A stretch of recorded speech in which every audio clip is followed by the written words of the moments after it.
гледачи, добре дојдовте во новата втора сезона од емисијата Мој став на фреквенцијата на М телевизија. Со мене вашиот домаќин Викторија Петровска. И во оваа втора сезона, уште од првата емисија, ви најавуваме многу интервјуа на актуелни политички теми и случувања, многу други теми општествено важни, кои што заедно ќе ги истражуваме и ќе ги прикажуваме токму во емисијата Мој став на М телевизија. Ви благодарам што и оваа сезона со внимание ќе не следите. Ви ветуваме интересни гости, ви ветуваме интересни теми. За почеток во првата емисија од втората сезона, мојата денешна гостинка и соговорничка е професорката доктор Благица Ризос-Каваниќ, дипломиран лиценциран психолог, гешталтерапевт и професор на Универзитетот Американ Коледж во Скопје, да не изгрешам нешто во најавата. Професорке, ви благодарам што прифативте поканата и ви благодарам што еве сте дел од фреквенцијата на М телевизија во емисијата Мој став. Како сте? Чест и задоволство ми е да бидам дел од оваа емисија и можеби да зборуваме, како што кажавте, за многу битни општествени и социјални теми. И драго ми е што давате простор, можеби да се отвори тема за колку е важно менталното здравје, психолошкото здравје, што е она што се случува со луѓето во текот на денешното живење. Така да се надевам дека ќе имаме продуктивен разговор кој што ќе биде интересен за сите оние што не следат. Така, токму од една страна, можеби за среќа се повеќе свесност се дава на оваа тема, меѓутоа за жал ќе кажам се повеќе луѓе соочени со професијата на психологот, со улогата која што психологот нели ја има. Оно што е интересно и што би сакала да дадам фокус јас е гешталтерапијата, бидејќи вие во вашата нели вокација стои сертифициран гешталт тренер. Што подразбираме, ајде ќе почнеме од гешталт терапија, да се осврнеме на гешталт психологијата, не знам колку кај нас се знае што точно значува еве конкретно зборот гешталт. Да, значи јас сум сертифициран тренер, терапевт и супервизор во Советувалиште за хумана соработка. Тоа е Гешталт тренинг институт кој има ова година е 26-та година од кога е официјално креиран. Претходно имаше едукација за гешталт терапија во групи кои што пред 30 и повеќе од 30 години ги донесе во Македонија Билјана Копрова. И во суштина таа го основа овој најстар институт за гешталт терапија кој што обстојува и ден денес. Во рамките на институтот континуирано, без паузи, без прекин, со сите предизвици што ги имавме во текот на овие години, се одвива гешталт терапија. На нејзе се вклучени во групите и психолози, и психијатри, социјални работници, дефектолози, логопеди, општи лекари, имаме и невролози, кои што континуирано се едуцираат за да се стекнат нели со сертификат за гешталт терапевти. Самиот институт е акредитиран од Европската асоциација за гешталт терапија, значи работиме моментално по сите европски критериуми кои што нели се практикуваат во цела Европа и би рекол во цел свет. Иста ни е програмата, ист ни е нели и квалитетот што го нудиме. Така да јас навистина сум многу задоволна од прогресот што го имаме и од интересот, затоа што од година во година се повеќе се зголемува бројката на колеги, колешки, психолози, психијатри или сите што се бават со хуманистички струки, кои што ги развиваат своите вештини за да може да ги применат. Ги применуваат и во клинички сетинг, каде што се работи со луѓе кои што имаат одредени психолошки состојби или можеби се соочуваат со потешкоти во нивното функционирање, кои што се поврзани со менталното здравје. Исто така во приватна пракса, каде што работиме, и јас конкретно работам и со индивидуалци, и со групи, и со семејства, за сите облици на психолошка поддршка кои им се потребни. Се применува гешталтот и во училиштата, значи имаме и колеги, наставници, педагози и дел од стручните служби, кои што исто така се едуцираат за да може да го применат во работа и со ученици, меѓутоа и со нивните родители, сега исто актуелно и во делот на инклузивната педагогија или на како да се стекнат со вештини за да можат да ги вклучат и сите деца кои што можеби имаат потешкоти во развој и да креираат образовни планови кои што се соодветни за нивната психофизичка состојба. Гешталтот е применлив и во организации, значи дел од луѓето кои што доаѓаат се вклучени во одделите за човечки ресурси, каде што работат континуирано со вработени, со тимови, така да многу лесно тие аланки и техники може да ги применат во раст и развој на индивидуата. Би рекла дека една многу интересна, креативна, сеопфатна филозофија на живење, која што лесно се применува во различни категории. Имаме клиенти од 3 до 93, така да сме имали проекти кои што се однесувале на помладата популација, на адолесценти, на луѓе кои што се во средно доба можеби, но и оние што се нели во трето доба, кои што исто така имаат потреба од психолошка помош и поддршка низ сите оние развојни фази низ кои што човекот поминува. Значи, многу е применлива, многу е корисна, најчесто е применлива и има најголем бенефит, викаме најчесто дека тоа е здрава популација, значи тоа се луѓе кои што имаат потенцијали да си помогнат на себе си, имаат потенцијали да развиваат нови вештини, можеби да откријат нешто што не го знаеле за себе претходно и да го употребат во живењето. Ова го кажувам пред се заради фактот што вообичаено се смета дека ако се оди на психолог или психотерапевт, нешто не е во ред, нели, или е потребно да има многу големи промени во функционирањето на личноста за да некој се обрати на психолог, психотерапевт. Мислам дека тоа со текот на годините како табу тема, нели беше табу тема, сега веќе младата популација многу полесно и поедноставно и без стереотипи и предрасуди влегува во тој процес. Да, за среќа се вклучуваат нели и адолесценти од 15-16 години, млада возраст 20-25 и секако бидејќи дел од нивните родители можеби во некој период од животот биле вклучени во овој процес, многу топло го препорачуваат и се повеќе и повеќе се зголемува и интересот на клиентите, но во исто време нели и бројот на сервиси кои што се нудат за да може да им бидат достапни на граѓаните во секоја фаза од нивниот живот. Така, дадовме една поширока слика за тоа кои се и колку се применува гешталт терапијата, меѓутоа ајде малку по-детално како се применува оваа терапија, што е автентично токму за гешталт терапијата и за кого се наменета можеби најчесто. Така. Значи, гешталт терапијата е хуманистичка, феноменолошка, екзистенцијална терапија која што го третира индивидуата и воопшто нели комуницирањето меѓу индивидуата и околината како една целина. Значи, самиот збор гешталт значи целовитост или целина, која што предвидува дека не е само 1+1 личноста, дека нели една карактеристика плюс друга плюс трета плюс четврта, туку кога сето тоа е во одредена интеракција, значи постојано се создава нешто ново. Базирана е на нели дека во секоја релација во која што ние се наоѓаме, се ко-креира нешто ново, кое што не е нели исклучиво на едната или на другата индивидуа, или не е исклучиво на поединецот и околината, туку заеднички ние цело време создаваме правиме одредена ко-креација која што ни овозможува да растеме и да се развиваме.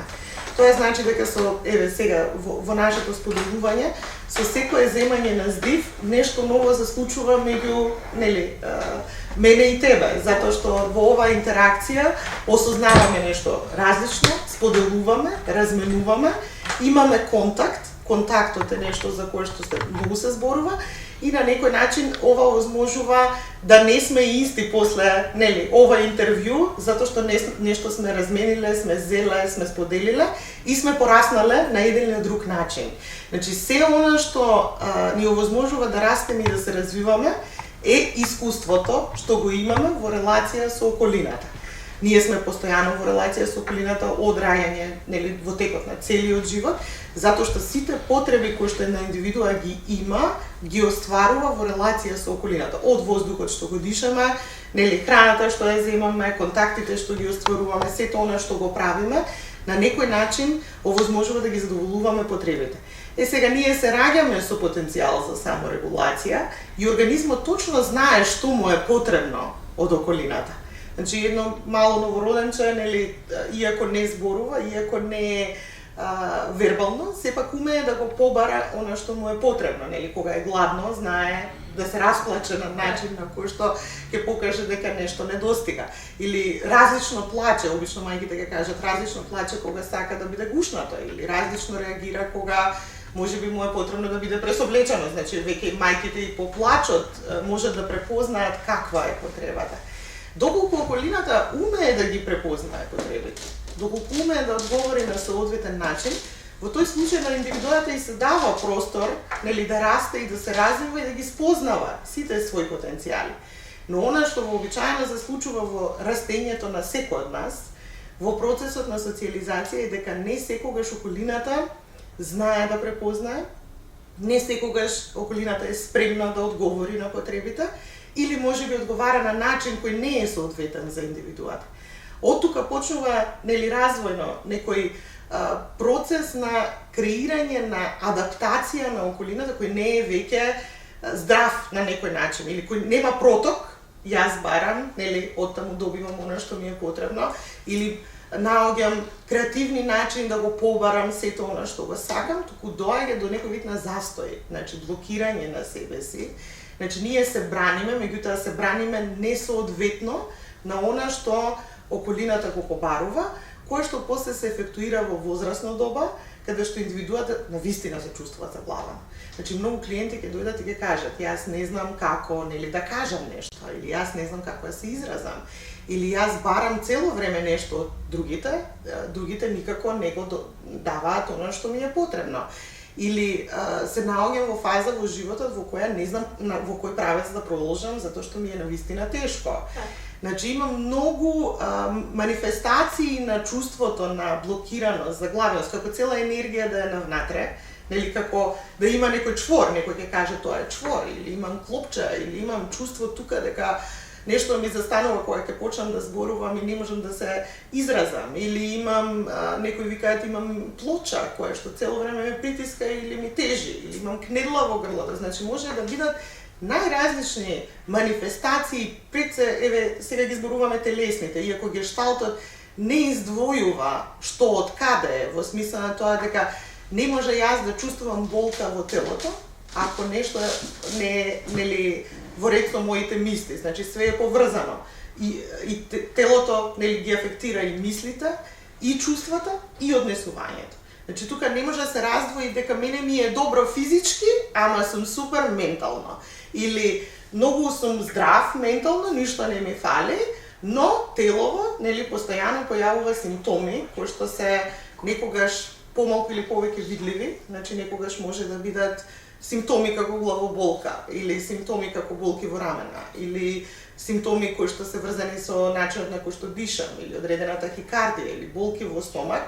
Значи тие како да не ги читаме и викаме, аха, мене све ми окей, јас немам проблеми за зборување, но телово цело време реагира.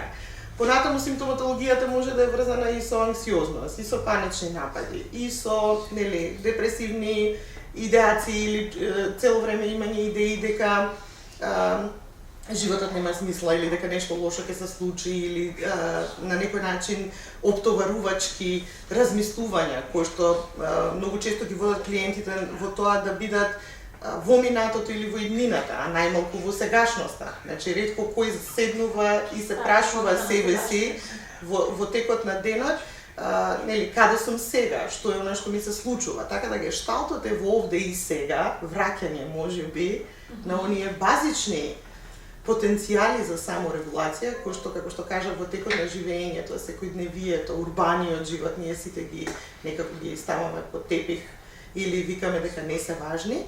На терапија индивидуата има прилика да се врати на себе, на кој сум јас, што ми е потребно, што правам во врска со тоа. Така, моето следно прашање е колку клиентите, и како лиценциран психолог вие, колку клиентите се запознаени овде во Македонија со гешталт терапијата и кој ви ја препорачува? Дали може би ќе кажам психологот кој што го посетуваат според она што нели тие го искусуваат, може да им препорача да се почне со гешталт терапија или самиот клиент доаѓа па си бара нели кон него да биде воспоставена таква гешталт терапија од страна на неговиот матичен психолог. Ова е многу различно од индивидуа до индивидуа, значи веројатно сите овие варијанти се можни, нели кој како ќе дојде. Една категорија на луѓе која што се уште може би верува дека личниот раст и развој нели може да го постигне сама или дека психотерапевтот не е може би толку стручен или спремен да одговори на потребите на индивидуата, веројатно ќе чека да дојде последниот момент кога ќе се појави силна симптоматологија за да се обрати за помош. Значи, кога анксиозноста станува толку интензивна или тие можеби депресивни чувства, на немоќ, на сожалување, на не можам да станам од кревет, на не можам да функционирам, се толку изразени што ќе се одразат на целото живење. Значи, таа индивидуа кога нема да може да стане да ги врши тековните работи или кога ќе престане да се дружи, а се дружела претходно, или ќе престане да јаде нели доволна количина на храна или нема да може да заспие. Значи во тој случај се уклучуваат сите аларми на некој начин и тогаш ќе се обратат. Дел од луѓето се обраќаат кога веќе ние викаме кога веќе гори. Значи кога веќе е толку тоа изразено да го пореметува целокупното живење и функционирање на индивидуата. Некогаш се обраќаат на психијатар, значи тоа е нели малку поразлично затоа што психијатрите се завршени, имаат завршена медицински факултет, специјализација за психијатрија и нивниот фокус е фармаколошката терапија или како се разграничува ли тоа денес? Што е психологот, а што е психијатарот и која е нивната улога? Да, значи психијатрите се нели најчесто поврзани со медицинскиот модел на лечење на состојбата. Така, оние кои што препишуваат лекови. Да, тие даваат диагнозата, тие се тие кои што препишуваат фармаколошка терапија, нели, за да се третира одредена состојба. Но некогаш самата проценка и на психијатрите е дека овој човек може и без терапија, нели со терапија со зборување или со вербализација, во суштина да го постигне истиот ефект, ако не и подобар, така да во тој случај може психијатар да го препрати и да каже, некогаш и комбиниран третман, примае фармаколошката терапија, ќе биде под контрола, во исто време упати се на психолог, психотерапевт, иако има и колеги кои што се психијатри, исто едуцирани за психотерапевти. Така, тоа ќе да е Да, има. Значи, има и тоа, меѓутоа најчесто во нашиот клинички сетинг се психијатри кои што се бават со психијатрискиот дел. Значи, тие ќе го примат клиентот, ќе видат за што станува збор, ќе препорачаат фармаколошка терапија и некогаш ќе препорачаат психотерапија. Значи, доколку сметаат дека е погодна, ќе го препратат нели на колега-колешка кој што се бави со психотерапија. Во психотерапијата и како што кажав, еве од моја перспектива како психолог, психотерапевт, јас не препишувам лекарства. Значи не сум таа која што одредува дијагнозата, може да се случи и кај мене да дојде клиент за кој што мојата нели проценка дали преку она што го кажува, имаме и психодијагностика. Тоа е сет на тестови кои што се задаваат, баш како кога правиме крвна слика, ние правиме психодијагностика, од кој што јас можам да увидам дека не му е доволна психотерапија. Значи дека е потребно да се уклучи и психијатар. Некогаш е потребно да се уклучи и невролог, каде што има нели дилеми, дали станува збор само за психолошка сфера на функционирање или тоа можеби го надминува, нели состојбата е поизразена и бара дополнителен тимски третман. Значи тука имаме ние широка мрежа меѓусебна на контакти, каде што соработуваме. Да, соработуваме со дел од психијатри што се заинтересирани, што нели на некој начин и се вклучени во групите и кои што навистина увиделе и на своја кожа, бидејќи во групите се работи искуствено, секој го поминува искуствениот процес, така да веќе самите знаат кој е бенефитот, значи може да го препратат клиентот и на психодиагностика, значи само психолозите може да прават психодиагностика, тоа не го прават, да кажам, психијатрите, значи вообичаено се клиничките психолози, меѓутоа во нашиот закон секој дипломиран психолог има право да прави психодиагностика и значи некогаш се случува психијатар да го препрати, некогаш од кај психолог ќе се препрати, нели, и на психијатар и на психотерапевт. Некогаш сами ќе дојдат затоа што, како што кажав, еве ако родителите доаѓале и имале некој бенефит или се едуцирале во текот на животот за бенефитите на психотерапија, ќе ги упатат нивните деца.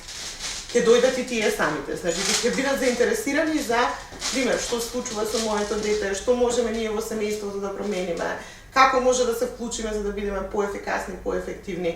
Некогаш од училишта се јавуваат кога ќе видат проблем на дете кој не може да се адаптира во оделението, значи училишниот психолог може да го упати детето, нели, на понатамошен третман, исто така да го извести и семејството за што станува збор, така да некогаш се упатени и од таа страна. Значи имаме многу ширенолик спектар, нели, кој како може да дојде, но во секој случај е многу битно тие што се возрастни, зборам над 18 години, да сакаат да дојдат, значи не да бидат натерани да дојдат, него навистина да имаат желба да истражуваат, да видат докаде се во нивниот начин на живот и дали можеби имаат може да направат некој поздрав избор за себе, додека кај малолетните лица секако дека секогаш е вклучено семејството, значи мора да е, нели, информиран родителот што е она што дека детето доаѓа и со, нели, што е што го мачи или, нели, како тече тој процес. Така да тука е една взаемна, повторна на некој начин тимска работа во однос на Еве кога говориме за повозрастните категории на луѓе на кои што има потребна стручна помош, сметате ли дека кај нас се уште постои недоволна информираност за потребата од психолошки третмани или дека еве како што кажавме можеби се уште е табу тема, можеби на луѓето им е страм да побараат помош се додека како што кажавте не пукне комплетно па отпосле да се лекува сето тоа. Што покажува праксата и искуството? Праксата покажува дека, како што кажав, новите генерации, меѓутоа се новите генерации што ги гледаме, што се 15, 16 па и до 20 години, повторно се растени од родители што се, нели, на некоја возраст од средна возраст, рекла 40-45. Значи, дел од тие луѓе навистина инвестирале, вложувале во своето ментално здравје. Тоа не било тогаш можеби голем процент од популацијата, меѓутоа дефинитивно се охрабрувачки настроени и инсистираат, нели, кога ќе се појави проблем, особено сега после ковид периодот, да побараат стручна помош. И за себе, и за своите деца, и за семејните проблеми, и за, нели, личен раст и развој, понекогаш и професионален. Можеби не можат во кариерата да се најдат каде се, па нели може да го постават и тоа како прашање дали ова работата што ја сакам или не. Значи ова би било прашање за психотерапија на некој начин. Така да бројката со годините се зголемува, иако можам да кажам дека сепак постои еден одреден процент од популацијата, не би шпекулирала сега колку посто од популацијата, нели, размислува на таков начин, која што се уште смета дека, како што кажав, одењето на психолог е нешто што не е за нормални луѓе или дека на некој начин тоа представува сега многу голем проблем ако некој од семејството еве се упатил или побарал психолошка помош и поддршка. Се сменили сликата после ковид пандемијата, ја споменавте и вие. Чинам како луѓето повеќе да се освестија дека навистина не треба да се потценува улогата на психологот како стручно лице кој што ни е потребно можеби и токму во една таква ситуација како што беше и самата ковид пандемија, која што на некој начин малку не раздрма и не освести, јас би рекла. Така. Значи, бројките на клиенти кои што доаѓаа на психотерапија во текот на ковид и сега се зголемија трикратно. Сега можеме да кажем по бројот на јавување, на пример. да направам споредба преди потоа. Значи, во тој период навистина беше предизвик да се одговори на сите тие повици.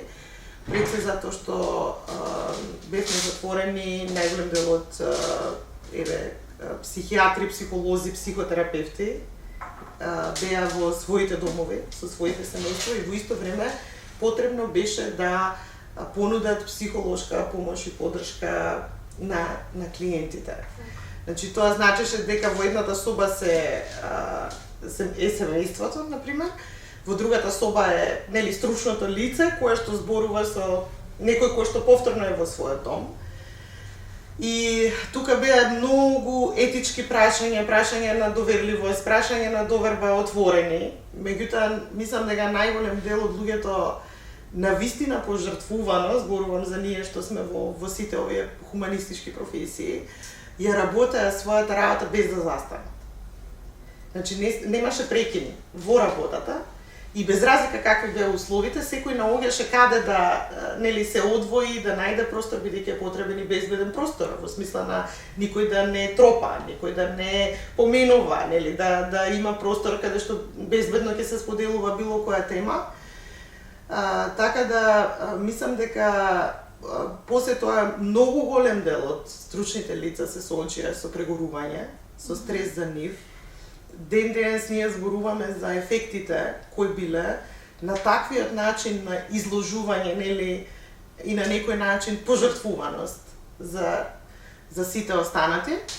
И тоа бараше можеби многу почесто да зборуваме за ништо поминуваме, ние како стручни лица, значи имавме заеднички групи, онлайн групи кои што беа 24/7 отворени соби во кои што може да се најдат терапевт со терапевт или стручно лице со стручно лице за да поразговараат во смисла на содржината што ја слушале во текот на денот. Не за клиентите како клиенти, меѓутоа тоа беа траурни содржини кои што постојано се слушаат од еден на друг на трет и сега навистина е потребно споделување за да на некој начин останат функционални и свежи за другиот ден. Така да ги баравме сите можни алтернативи и начини, да си дадеме и меѓусебна поддршка, во исто време да не престане сервисот за секој на кој што му е потребно. Отворивме и линии тогаш и бесплатна помош и поддршка имаше, значи од сите едуканти што се во рамките на институтот понудија дека во одреден период од денот ќе отворат линии за она прва психолошка помош и психосоцијална поддршка, без разлика дали некој има средства тоа да го покрие или не, и без разлика каде. Ние имавме луѓе од болница што се ова. Значи луѓе кои што само што погребале блиско лице па знае и од тој простор да се јават, значи без разлика од каде се, да имаат некој на кој што во моментот ќе биде тука да споделат и така натаму. Така да беше многу хаотичен предизвикувачки период. Во однос на самите клиенти правевме едно истражување за тоа колку е порасната анксиозноста, стресот, како и депресијата, и навистина беше драстично повисока, од она што ние можеме да го сретнеме во кога нема пандемија или кога не се случува таква рапидна, брза промена која што бара инстантна адаптација. И предвидовме дека според тие бројки веројатно наредните 5 до 10 години тек тогаш ќе ги видиме симптомите кои што се можеби слични на ниво на посттравматско стресно расстройство и тоа е тоа што сега ни се случува, не дека сега клиентите што доаѓаат се секој свесни дека ова е последица на COVID, значи можеби не знаат да го препознаат или да го утврдат сето тоа, меѓутоа многу често го спомнуваат тој период како кога се случи тоа, ми се смени целиот живот. Значи, како тригер кој што доколку постоеле некакви потенцијали нешто да се развие, значи сето тоа го поттикнало и го забрзало, како процес. И мене ми е драго што, како што кажав, се повеќе се упатуваат, луѓето прашуваат за себе, се интересираат, за сите овие професии.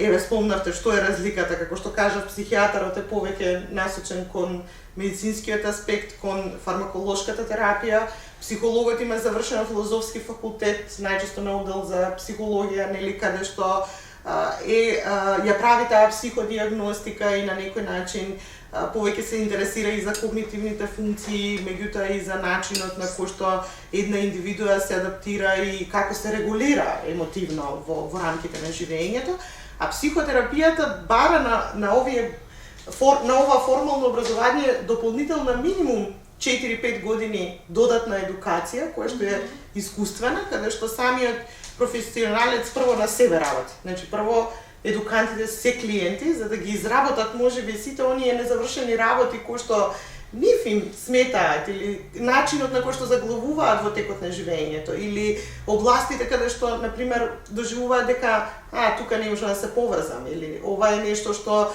кај мене тригерира да се чувствувам на одреден начин. Значи, првите 2 години исклучиво е на себе, за тек после втората година да ја вежбаат психотерапевската улога и да се во функција на друг.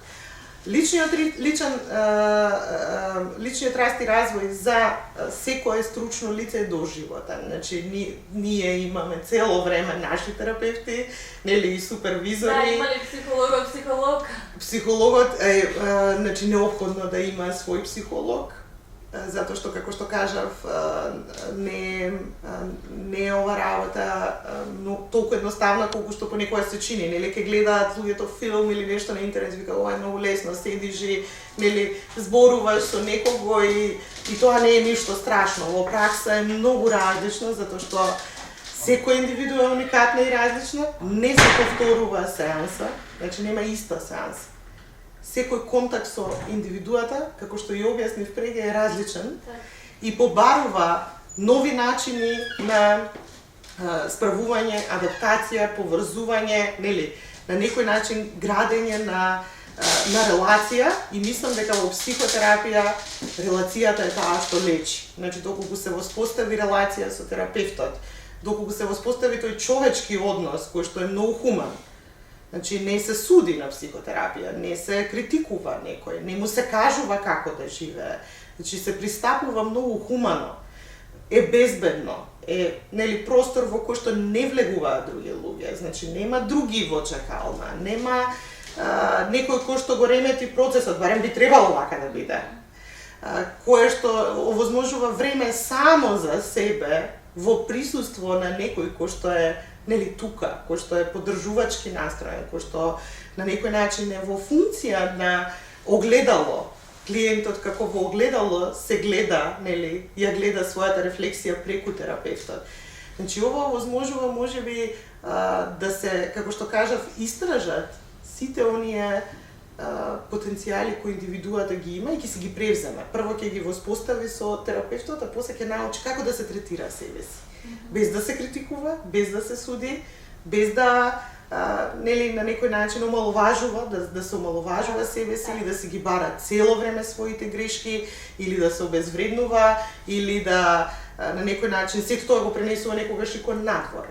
Туку да превземе одговорност за себе, за својот личен раст и развој, да научи како да се грижи за себе, како да се почитува себе и како да се справува во сите животни ситуации. Колку е клучно психологот како стручно лице да умее да стави граница помеѓу професионалното и приватното? Умеете ли вие да поставите таа граница или се случува ли понекогаш дома да се носите работата? Така. Значи, ова е нешто што се учи, еве, низ оваа едукација и низ праксата. На почеток е малку потешко, затоа што, нели, се додека сме во тој процес и на себе истражување и на своите потенцијали, еве, како терапевти, малку се мешаат работите. Зборам од искуство, бидејќи со студенти работам на факултет и го имам искуството и со оние што дополнително се едуцираат, нели, во текот на студирањето или после тоа. Можам да кажам дека додека студираат, се уште тешко да се раздвои, нели, докаде ми е таа професионална улога, а во кој момент го употребувам, пошто природно иди да, нели, забележам нешто што можеби некој што не се едуцирал нема да го забележи, или да увидам во некоја релација дека работите не се како што треба. Но како што растат и професионално, така и со текот на времето се учи точно да се воспостави, нели, докаде ми е улогата. Многу од нив имаат идеја дека ќе го спасат човекот, нели, на почеток на кариера. дека ќе дојде и јас сакам све да направам, нели? Или да бидам во улога на некој што спасува или на некој што ќе направи нешто за тој човек. Меѓутоа не е тоа идејата, затоа постои и таа супервизија што ја зборувам. Значи покрај терапевт имаме и супервизор, нели? Баш тоа е точка за проверка. Докаде е мое, нели, докаде е мојата потреба, можеби да помогнам да спасам, а од кој момент е, нели, потребата на клиентот. А секако дека потребата на клиентот е најбитна, значи терапевтот функционира на начин на кој што, нели, ги следи потребите, не наметнува своји потреби. Значи ги следи потребите на клиентот, темпото, динамиката, начинот на кој што се прави самиот процес зависи од клиентот и ние викаме клиентот си експерт за својот живот, своите одлуки, своите чувства, а терапевтот е експерт за процесот. Значи само во суштина е фасилитатор на самиот процес, при тоа треба да биде свесен и за себе, нели она што викаме колку е мое, дали е мое, што правам со ова, да биде свесен за нели самата феноменологија на клиентот, со што доаѓа, од каде доаѓа, што носи на терапија, пошто никош не сме сами на терапија, мислам сам доаѓа, меѓутоа го носи целото поле. Целиот живот што го живеел, фамилијата, семејството, значи многу фигури има во тој простор, дури и книга имаме за ова, се вика Живата соба. Колку живот има кога еден човек ќе влезе во тој простор, со каков куфер доаѓа и што се случува кога ќе го отвори.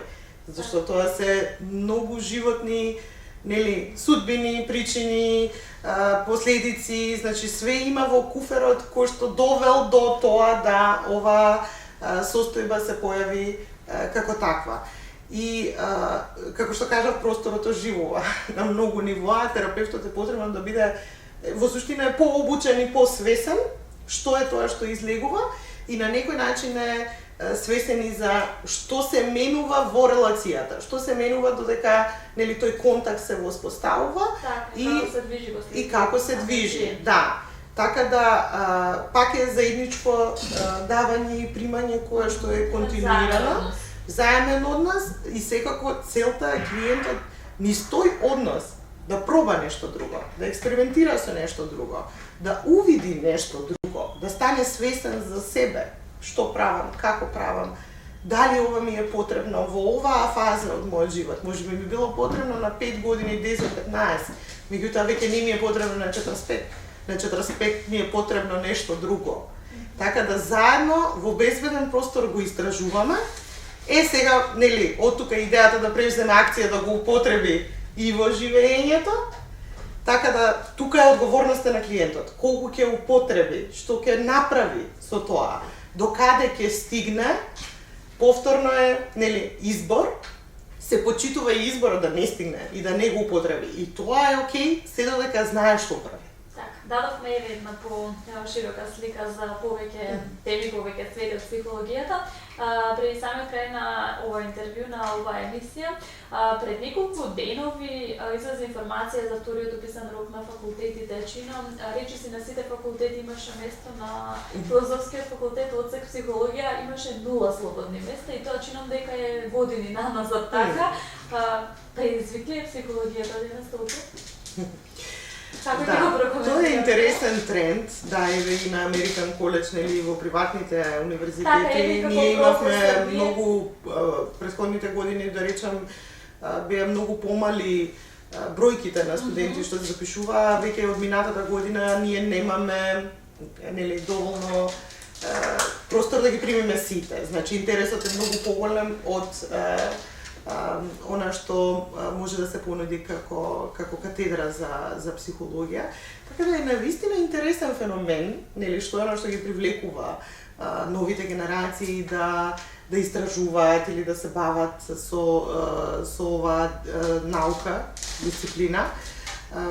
Би рекла дека во мое време многу беше потценета психологијата. Јас кога се запишував, во најголем дел беше дека тоа е наука што се учи од списание, така ми викаа, тоа е нешто што се учи во весник и дека не е ништо тоа значајно и дека не се живее или заработува од нели завршувањето на факултет за психологија и некако чувството ми беше дека се инсистираше на економски факултет, правен факултет, тие беа многу интересни, актуелни, па дури и IT, нели, затоа што таму повеќе се заработува и нели се овозможува да се има постабилен приход или нели повеќе можеби избори во рамките на самата професија. Но во мојот конкретен случај јас бев многу одамна решена, можеби од 13-14 години да точно се бавам со оваа професија. Не можам да утврдам можеби точно од каде била таа желба, бидејќи фамилиарно сум немала позадина некој да го работи тоа пред мене и да може да ми го пренесе. Било исклучиво од истражување, нели тогаш сме немале интернет, сме читале книги, значи имало дебати одредени кои што сме ги отварале во рамките на школувањето и одредени фигури, наставници кои што умееле да го пренесат нивното знаење и искуство.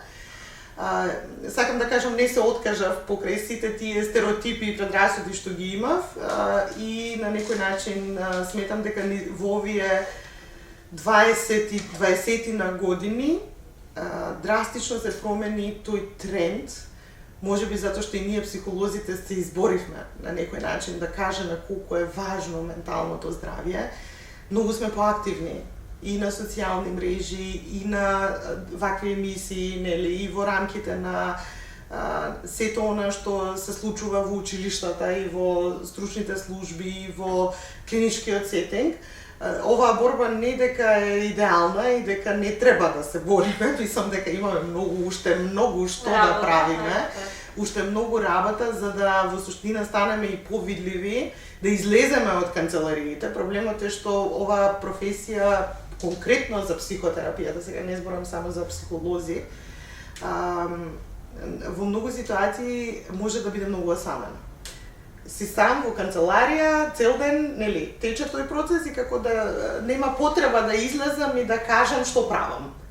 Кој ќе дојде одреден број на луѓе и тоа е ограничен. Ние сме ограничени во текот на денот со колку луѓе нели можеме да работиме, но како да нема потреба да се излезе и да се зборува што е она што се случува позади таа врата, на пример, или со што се соочуваат луѓето. Така да мислам дека со нели се повеќе можности во смисла на пишување, зборување, споделување се отвора можноста да се види значењето на сите овие струки. Сега ги мешаме, нели зборуваме и за една и за друга и за трета, пошто се поврзани и една без друга не може. Така да ми е драго еве што бројките се такви какви што се и дека ќе имаме идни нели колеги и колешки кои што ќе се бават со ова. По моје мислење, од она што го видувам, ние имаме се уште многу малку сервиси за граѓаните. Значи има повеќе потреба од едуцирани, зборам вистински едуцирани практичари кои што би понудиле секаков тип на услуги, нели без разлика за каква ментална состојба станува збор. Така да на тој пат сме, можеби доколку конкретно за психотерапијата се уште немаме закон, се уште немаме регулатива, значи не е признаена како посебна професија, значи постои во толку многу години, меѓутоа не е регулирана кој може да работи, кој не може, нели како тече. Ние се водиме по тие европски норми, во Европа сме, нели, регулирани, меѓутоа во нашата држава се уште е тоа една сива зона во која што секој може да се представи како психотерапевт или да каже дека со одреден курс од 2-3 месеци ја работи оваа професија. Така да, можеби доколку би се регулирало и би влегле под фонд за здравство или државна каса, затоа што ние сме исклучени од системот. Значи не влегуваме под она што би било покриено од страна на нели нашиот здравствен систем, државен зборувам. Значи можеби кога би се регулирало сето тоа, навистина би било достапно за секого, бидејќи сега е достапно за носа тоа што може да ја покрие таа сума, или најчесто е во приватен сетинг и да сака некој да дојде по некогаш. Во одредени институции. Освен во клиниките. Во клиниките. Да, освен тие психолози, меѓутоа во клиниките верувајте нема услови за психотерапија. Прво термините се многу кратки, друго физички нема услови. Значи не се опремени за да може да некој седне и да речеме 1 час да разговара без никој да го прекине. Значи самите клиники има во некои од институциите, мислам колешки кои што се обидуваат нели да ги обезбедат сите тие услови и да функционираат, меѓутоа правата психотерапија како би требало да се одвива малку е поразлична од она што е клиника, што е амбуланта. Значи е попријатен простор, похуман, почовечки, каде што секој може нели да се чувствува удобно и нели да биде прифатен таков каков што е. Така да се надевам дека во иднина можеби ќе направиме нешто повеќе во поглед на овие прашања, бидејќи сметам дека како што секој има свој матичен стоматолог или матичен лекар, би требало да има можност да има и свој матичен психолог.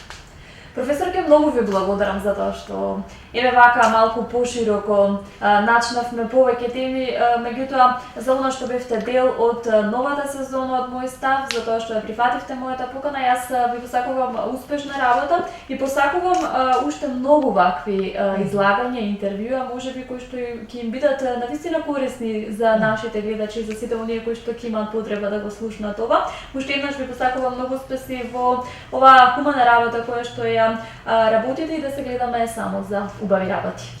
Ви благодарам за поканата и за прекрасниот разговор и прашањата што сте ги спремиле и навистина ќе ми биде драго да ги продлучуваме сите овие теми, нели, и заеднички да ја зголемиме видливоста за да не разберат гледачите колку оваа професија е значајна.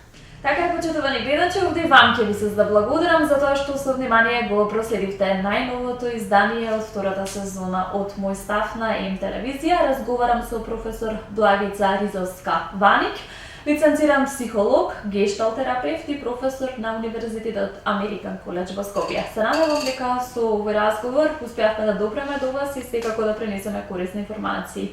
Ние се гледаме наредната седмица, до тогаш останете во добро здравје и бидете поздравени!